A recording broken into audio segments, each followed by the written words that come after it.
4 फरवरी से एमकॉम का एग्ज़ाम होने वाला है, जिसमें सबसे पहला पेपर आपका मैनेजमेंट कॉन्सेप्ट है CC1। मैं आपको बता दूं कि उसमें इम्पोर्टेंट आपके लिए क्या है। अगर आप देखें कि आपका 5 यूनिट है, 5 यूनिट में पहला जो सबसे पहला यूनिट है आपका, वो मैनेजमेंट के कॉन्सेप्ट से रिलेटेड है। उसमें आपको ज़्यादा से ज़्यादा यही पूछ सकता है, what is management, what are the nature and scope of management, okay, and objectives of the management. उसके बाद दूसरा जो यूनिट है जिसमें आपका मैनेजमेंट थॉट आ जाता है। मैनेजमेंट थॉट की बात करें जिसमें 3 ऑथर्स जो या स्कॉलर हैं जिसके कॉन्सेप्ट आपको पढ़ने हैं। जो एक तो F.W. टेलर का साइंटिफिक मैनेजमेंट है, दूसरा आपका है हेनरी फयोल का जो 14 प्रिंसिपल्स है, तीसरा मायो का है, एल्टन मायो, जिसने हॉथरॉन स्टडीज़ में इम्पोर्टेंट है उसका, ठीक है। लेकिन अगर आप सेलेक्टिवली पढ़ना चाहते हैं तो F.W. टेलर का साइंटिफिक मैनेजमेंट के प्रिंसिपल्स एंड टेक्निक और फ्योल के 14 प्रिंसिपल्स, ठीक है, ये 2 आपको पढ़ने हैं दूसरे यूनिट से। तीसरा फिर आपको बात करते हैं मैनेजमेंट फंक्शंस। आपको पता है management functions planning, organising, staffing, directing and controlling. Functions of management आपको पढ़ना ही पढ़ना है, ठीक है। अब फंक्शंस ऑफ मैनेजमेंट में पूरा पढ़ने के बाद, planning, organising, staffing, directing and controlling पढ़ने के बाद आप ज़्यादा से ज़्यादा इसमें प्लानिंग पढ़ सकते हैं, इंपॉर्टेंस ऑफ प्लानिंग पढ़ सकते हैं, ठीक है। अदरवाइज जैसा कि सिलेबस कह रहा है, आपको प्लानिंग, ऑर्गेनाइजिंग, डायरेक्टिंग, स्टाफिंग या फंक्शंस ऑफ मैनेजमेंट एक्सप्लेन करना पड़ सकता है तीसरा यूनिट से। तो एक ही क्वेश्चन बनता है, what are the functions of management. अब जो फंक्शंस ऑफ मैनेजमेंट है, planning, organising, staffing, directing and controlling, वो आपको थोड़ा डिटेल में पढ़ना है। फिर functional area of management, 4th unit में फंक्शनल एरिया ऑफ मैनेजमेंट, जिसमें आपको पढ़ना है किसी भी मैनेजमेंट का जो फंक्शनल एरिया है, बेसिकली 4 या 5 या 6 हो सकता है। फंक्शनल एरिया ऑफ मैनेजमेंट बोलते हैं बिजनेस का जो फंक्शनल एरिया है, ठीक है। Human resources management, marketing management, production management, financial management, ठीक है, ऑफिस मैनेजमेंट, इस तरह के 4-5 जो फंक्शनल एरिया है उसके बारे में आपको पढ़ना है। ह्यूमन रिसोर्सेज मैनेजमेंट के बारे में, फाइनेंशियल मैनेजमेंट के बारे में, मार्केटिंग मैनेजमेंट के बारे में, प्रोडक्शन मैनेजमेंट के बारे में, ठीक है। एक उसमें दे रखा है HRD, basically human resources development है, but you need to study about the human resources management, जो कि फंक्शनल एरिया है। ह्यूमन रिसोर्सेज मैनेजमेंट के अंडर HRD भी आता है, ह्यूमन रिसोर्सेज डेवलपमेंट, ओके। जो सिर्फ उसमें लिख रखा है अ ब्रीफ ओवरव्यू, आपको सब फंक्शनल एरिया का ब्रीफ ओवरव्यू चाहिए। तो इसका मतलब है कि आपको financial management, marketing management, human resources management और प्रोडक्शन मैनेजमेंट का एक ओवरव्यू पढ़ना है। लास्ट यूनिट आपका हो जाता है MIS से, MIS मैनेजमेंट इंफॉर्मेशन सिस्टम, जिसमें सिर्फ आपको पढ़ना है मैनेजमेंट इंफॉर्मेशन सिस्टम क्या होता है, इसके इंपॉर्टेंस क्या है, इसका रोल क्या है, ठीक है। तो ये बेसिकली 5 से लेके 6 क्वेश्चंस बनता है, ठीक है। लेकिन आप डीपली इसलिए पढ़ेंगे क्योंकि जो क्वेश्चन का पैटर्न होगा आपका 20 मार्क्स जो है 2 मार्क्स का 10 मल्टीपल चॉइस क्वेश्चंस होगा, ठीक है। उसके बाद फिर आपके शॉर्ट क्वेश्चंस होंगे, लॉन्ग क्वेश्चंस होगा, ठीक है। तो ये आपका सिलेबस रहा और इम्पोर्टेंट क्वेश्चंस भी रहा। तो अगेन मैं सिलेबस अब हम डिस्कस कर लेते हैं। सिलेबस में एग्जैक्टली क्या दे रखा है, जो सिलेबस मेरे पास अवेलेबल है। पहले यूनिट में है the basic concepts, nature, scope, significance, level, delegation, departmentations, management by objectives, ठीक है। तो बेसिक कॉन्सेप्ट में नेचर एंड स्कोप, किसी भी सब्जेक्ट का नेचर होता है। नेचर बोले तो एक सब्जेक्ट का बेसिकली जब मैनेजमेंट ऑफ नेचर की बात करते हैं तो मैनेजमेंट का नेचर कैसा है, तो सबसे पहला नेचर उसका ये देखते हैं, आर्ट है, साइंस है या प्रोफेशंस है। स्पेसिफिकली मैनेजमेंट में ये डिस्कशन ज़रूर करते हैं इसके नेचर में, ठीक है। ये बोथ है, आर्ट एंड साइंस दोनों है मैनेजमेंट, तो ये बहुत इंपॉर्टेंट बन जाता है nature of management. Otherwise nature of management में आप और भी चीज़ें ऐड होती है, जैसे यूनिवर्सलिटी, क्योंकि जो मैनेजमेंट के थ्योरीज एंड प्रिंसिपल्स है ये पूरी दुनिया इसको एक्सेप्ट करता है, ठीक है। और उसके बाद परवेजिव, एक नेचर ये है कि ये हर जगह पाया जाता है, everywhere it is found, business organisation, political organisation, ठीक है। तो इस तरह के इसके नेचर पढ़ सकते हैं। अब जब स्कोप ऑफ बात करते हैं, मैनेजमेंट का एप्लीकेशंस हो जाता है, क्या क्या चीज़ अप्लाई होता है। अब जब स्कोप की बात करें तो स्कोप इसका फाइनेंशियल मैनेजमेंट में, ह्यूमन रिसोर्सेज मैनेजमेंट है, प्रोडक्शन एंड ऑपरेशन मैनेजमेंट है, मार्केटिंग मैनेजमेंट है, बिजनेस डेवलपमेंट है, ऑफिस मैनेजमेंट है, इवेंट मैनेजमेंट है। इसका स्कोप जो है ना, मतलब it's too difficult to explain the scope of the management, because एक इन्फिनिटिव है, हर जगह ये अप्लाई होता है, हर चीज़ में आप मैनेजमेंट देखेंगे। तो इस तरह से आप इसके स्कोप को भी एक्सप्लेन कर सकते हैं। जब आपको ये सब पता चल जाएगा, सिंपल सी बात है, सिग्निफिकेंस की बात करते हैं कि इसका इंपॉर्टेंस क्या है मैनेजमेंट का। मैनेजमेंट का इंपॉर्टेंस गोल अचीव करने में है, रिसोर्सेज का सही यूटिलाइजेशंस में है, अचीवमेंट्स ऑफ गोल, रिसोर्सेज का effective and efficient utilisations, timely utilisation, हर एक चीज़ को मैनेज करने के लिए इस तरह उसका सिग्निफिकेंस दे रखा है। अगला पॉइंट है आपका फर्स्ट यूनिट में लेवल ऑफ मैनेजमेंट। आपको पता है लेवल ऑफ मैनेजमेंट जो है बेसिकली 3 लेवल। आपको ये मैं इसलिए बता रहा हूँ क्योंकि आप अगर थोड़ा सा ब्रीफ स्टडी कर लेंगे, जो कि मतलब वो कॉन्सेप्चुअल क्लैरिटी होना चाहिए, अगर ये हो जाता है तो आपका मल्टीपल चॉइस क्वेश्चंस के लिए किसी को देखना नहीं पड़ेगा, आपको आसानी से आप कर लेंगे, सॉल्व कर लेंगे। क्योंकि जब मैनेजमेंट की बात करते हैं तो मैनेजमेंट का लेवल बहुत इंपॉर्टेंट हो जाता है, ठीक है। अब लेवल में क्या है, top level management, middle level management और lower level management. Top level management पे कौन कौन लोग आते हैं ये आपको बहुत मैटर करता है कि कौन कौन लोग इसमें आ सकते हैं, ठीक है। क्योंकि आपसे पूछेगा कि अगर पूछेगा कि टॉप लेवल मैनेजमेंट में कौन आता है MCQ में, तो you need to answer. Okay, top level जो मैनेजमेंट होता है एडमिनिस्ट्रेटिव ऑर्गन होता है, लाइक बोर्ड ऑफ डायरेक्टर्स उसमें आ जाता है, CEO आ जाता है, जितने C सूट है, जितने भी चीफ आएंगे, chief marketing officer, chief finance officer, chief executive officers, CMD, managing director, vice president, president, board of directors, directors, chairman, जितने भी टॉप लेवल के हैं, ठीक है, मैनेजमेंट, वो टॉप लेवल मैनेजमेंट में आता है, जिसका काम होता है ऑर्गेनाइजेशंस को रन करना, जिसके पास कमांड एंड कंट्रोल होता है।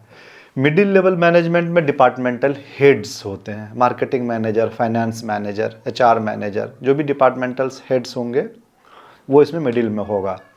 लोअर लेवल में supervisory level, supervisor and foreman होता है, जिसका डायरेक्ट कांटेक्ट होता है एम्प्लॉय से। आपको यहाँ ये देखना, लेवल ऑफ मैनेजमेंट पे मैनेजमेंट और एम्प्लॉय में फ़र्क है।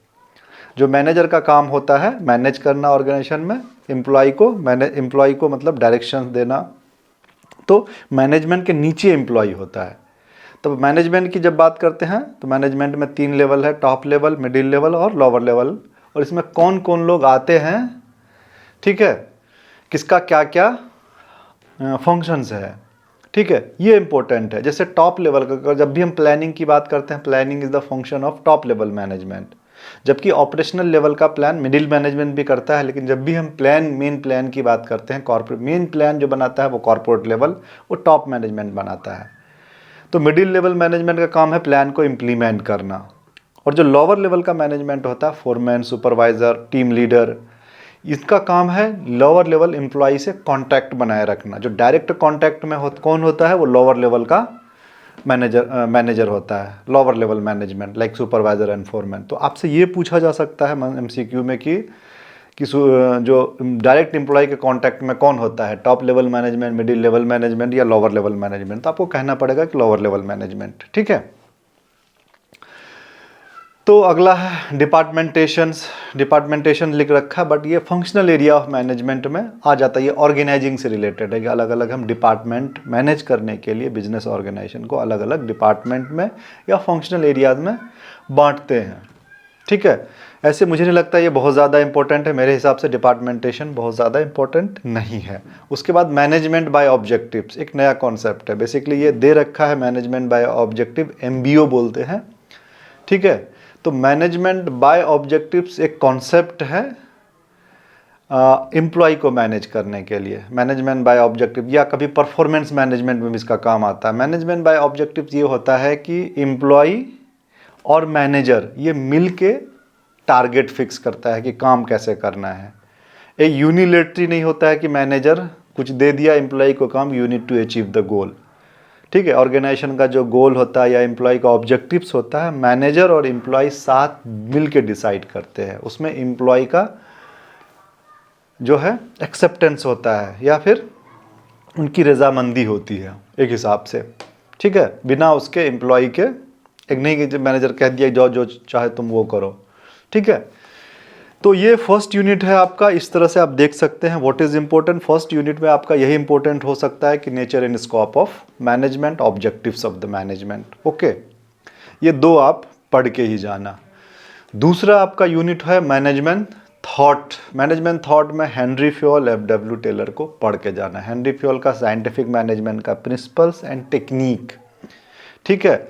4 प्रिंसिपल्स दे रखा है हेनरी फ्योल का साइंटिफिक मैनेजमेंट में, जिसमें कि आपका it is science not a rule of thumb है। दूसरा है कॉपरेशन नॉट इंडिविजुअलिज्म। तीसरा हार्मनी नॉट डिस्कॉर्ड्स। एंड चौथा है each and every employ should be develop to his और हर ग्रेटेस्ट एफिशिएंसी एंड प्रोफिशिएंसी। ये 4 उसके प्रिंसिपल्स है। लेकिन इसके अलावा साइंटिफिक मैनेजमेंट के टेक्निक भी हैं कुछ, तो you need to study the techniques also, क्योंकि टेक्निक्स भी ऑल्सो इम्पोर्टेंट। टेक्निक में फंक्शनल फोरमैनशिप की बात करता है, ठीक है, कि 8 फोरमैन होना चाहिए ऑर्गेनाइजेशन में, factory level and planning level, ठीक है, फैक्ट्री मैनेजमेंट एंड प्लानिंग, ठीक है। फंक्शनल फोरमैनशिप है, सिंप्लीफिकेशन एंड स्टैंडर्डाइजेशन है, वर्क स्टडी है, वर्क स्टडी में method study, motion study, fatigue study, ठीक है, ये सब चीज़ आ जाता है। और भी इसमें आ जाता है मेंटल रेवोल्यूशंस है, ठीक है। तो आपको technique and principle of scientific management जो कि हेनरी फ्योल का दे रखा है, ठीक, सॉरी एफ.डब्ल्यू. टेलर का दे रखा है, वो पढ़ना है। और दूसरा आपको पढ़ना है हेनरी फ्योल, हेनरी फ्योल का 14 प्रिंसिपल, ठीक है। तो 14 प्रिंसिपल्स में आपको पता है कि 14 प्रिंसिपल्स में आपको एकदम पढ़ के ही जाना है। 14 प्रिंसिपल्स बहुत इंपॉर्टेंट है। 14 प्रिंसिपल्स में पहला प्रिंसिपल्स आपका discipline, division of work, initiative, equity, remunerations, subordination of individual interest to common interest, ठीक है, ऑर्डर, स्पिरिट डी कॉर्प्स, इस तरह के 14 प्रिंसिपल्स हैं, ठीक है। आपको 1 बाय 1 सबको पढ़ना है, लेकिन जो सबसे ज़्यादा इंपॉर्टेंट है वो spirit D corps, scalar chain, unity of command, unity of directions, ये सब तो पढ़ के ही जाना है। इससे क्वेश्चंस आएगा ही आएगा, नहीं आएगा तो MCQ ज़रूर आएगा, क्योंकि एडमिनिस्ट्रेटिव प्रिंसिपल उसे ही कहा जाता है। हेनरी फ्योल का 14 प्रिंसिपल एडमिनिस्ट्रेटिव प्रिंसिपल्स के नाम से जाना जाता है। ये दोनों पढ़ना ही पढ़ना है आपका। बाकी मायो का, एल्टन मायो का आप देखें, आप पढ़ सकते हैं, नहीं पढ़ सकते हैं, डिपेंड्स अपॉन, बिकॉज अभी 2-4 दिन रह गया। तो मायो का बेसिकली हैथरॉन स्टडी था। उसने एम्प्लॉय का के मैनेजमेंट पे, सेटिस्फैक्शन पे असल में वर्क किया था, कि एम्प्लॉय पे अगर ध्यान दिया जाए तो वो ज़्यादा साइकोलॉजिकल एक इफ़ेक्ट पड़ता है उनके परफॉर्मेंस पे, ठीक है। तो जब हम टॉपिक पूरा करेंगे तो इसमें इसको एक्सप्लेन कर सकते हैं, but for the time being this is the brief overview कि आपको क्या पढ़ना है क्या नहीं पढ़ना है, ठीक है, क्योंकि बहुत कम टाइम है आपके पास। आगे जो तीसरा यूनिट है आपका the management functions. You know that कि जब भी मैनेजमेंट की बात करते हैं तो सबसे पहले हम मैनेजमेंट के फंक्शन की ही बात करते हैं। Management is the function of planning, organising, staffing, directing and controlling. तो आपको सारा फंक्शंस का एक ओवरव्यू पढ़ लेना है, ठीक है। उसके अलावा कोऑर्डिनेशंस जो आपका असल बेसिकली अगर आप पढ़ना चाहिए, अगर बहुत ज़्यादा डिटेल में नहीं पढ़ना चाहे तो क्लास 12 का जो बिज़नेस स्टडीज़ है, बिज़नेस स्टडीज़ का जो प्रिंसिपल ऑफ मैनेजमेंट है, अगर आप उसको पढ़ लेंगे, उससे आप टॉपिक पढ़ लेंगे, तो मुझे लगता है कि that is more than enough, ठीक है, जितना भी टाइम आपके पास बचा है। 4th unit functional area of management. जैसा कि आपको मैंने बताया, human resources management, human resource management के बाद मार्केटिंग, मार्केटिंग के बाद financial management, production and operation management, ये 4, या ऑफिस मैनेजमेंट भी पढ़ सकते हैं। ये 4-5 फंक्शनल एरियाज़ है जिसके बारे में आपको डिटेल, एक question what are the functional areas of management, या हो सकता है आपको किसी एक, अब जैसे फंक्शनल एरिया भी आप पढ़ेंगे, फाइनेंशियल मैनेजमेंट तो आपको दूसरा यूनिट भी, तो फाइनेंशियल मैनेजमेंट के बारे में भी पूछ सकता है, व्हाट इज़ फाइनेंशियल मैनेजमेंट, ठीक है, what are the function of the financial management, what is the human resources management, what are the functions of human resources management, ठीक है। जो भी फंक्शनल एरियाज पढ़ना है उसमें क्या क्या काम आता है उसको ज़रूर पढ़ना है। फिर the 5th unit is what is MIS, management information system. कैसे इंफॉर्मेशन को मैनेज करते हैं। बेसिकली डिसीजन मेकिंग सिस्टम है। जितने भी बिजनेस से रिलेटेड, बिजनेस ऑर्गेनाइजेशन से रिलेटेड है, उसको मैनेज करना। बेसिकली एक्सेल सीट में इस तरह से मैनेज करते हैं कि मैनेजर को डिसीजंस लेने में हेल्प होता है। उसमें कैटेगराइजेशंस ऑफ इंफॉर्मेशंस को इस तरह अरेंज करते हैं MIS में, मैनेजमेंट इंफॉर्मेशंस में, ताकि मैनेजर को डिसीजंस लेने में है। जैसे अब एम्प्लॉय से रिलेटेड कोई डिसीजंस लेना है तो एम्प्लॉय का एक फाइल होगा हाइपर लिंक किया हुआ एक्सेल सीट में कि एम्प्लॉय का एज, कब ये रिटायर हो रहा है, क्वालिफिकेशन, स्किल्स। अगर हमको बिजनेस से रिलेटेड कोई डिसीजंस लेना है, बिजनेस एनवायरनमेंट, तो मार्केटिंग से रिलेटेड सारा इन्फॉर्मेशन एक जगह होगा। ठीक है, तो MIS बेसिकली यही है, डिसीजन में कैसे सपोर्ट करता है, इसका क्या रोल है। तो इस तरह से आपको क्वेश्चंस पूछ सकते हैं। For the time being management में यही है, अपना प्रिपरेशंस कीजिए। दूसरा जो आपका जो पेपर होगा वो आप उसके लिए आप दूसरा वीडियो देख सकते हैं। Thank you so much, have a good day.